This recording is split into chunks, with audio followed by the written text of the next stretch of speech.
Hey, welcome to the Daily Gospel of John. Beautiful morning. A little later in the day than I like to get started. I usually like to try to start before I have to squint, but I have a little nook of shade for the moment. And we're looking at verse 31 and 32, where Jesus is still engaging with conversation with these Pharisees who want to see him dead for claiming to be the Son of God, equal with God. So let's look at Jesus talking, verse 31 and 32. If I testify about myself, my testimony is not valid. There is another who testifies in my favor, and I know that his testimony about me is valid. Okay. Some people think that to enter into faith, into Christian faith, means you have to have a frontal lobotomy, check your brain at the door with your coat, and enter into this realm of blind belief in something that's probably kind of like a fairy tale, but just makes you feel better. No, couldn't be further from the truth. In fact, Paul even said, Paul who wrote half of the New Testament, said, hey, it's factual. We saw the risen Christ. We've talked with him. We spoke with him. We've touched him. We hung out with him for over a period of 40 days. The 500 of the brothers saw him at one time, and we're willing to die on this, based on this fact.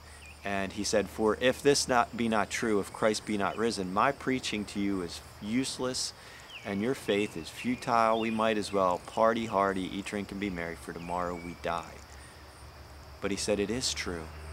And so Christian faith in reality is firmly based upon historical evidences and facts that are verifiable. In fact, the longer we go and the more we find archaeologically in the Middle East only continues to validate what the Bible has said over and over. In fact, William F. Albright, who was the leading Middle Eastern archaeologist in the world, Hopkins professor, who's now passed on, but William F. Albright said, basically, to paraphrase, there's never been one archaeological find that has ever controverted one biblical archaeological historical claim. And so we base our faith on firm facts, not just to feel good, but because it's true. Jesus acknowledges this. He doesn't want us to leave our brains behind. As he's engaging these men, these Pharisees, in conversation, these are men, they're intelligent, they're well educated, they're not only spiritual leaders in Israel, they're also political, social, and judicial leaders in Israel. He's appealing to them on the basis of normal court procedure, that he's saying, I acknowledge, guys, if it's just me testifying about me, I know that my testimony about me is not valid. That does not settle the matter in a court of law. Anybody can say anything about themselves. What matters is credible testimony from others that prove whatever is being decided.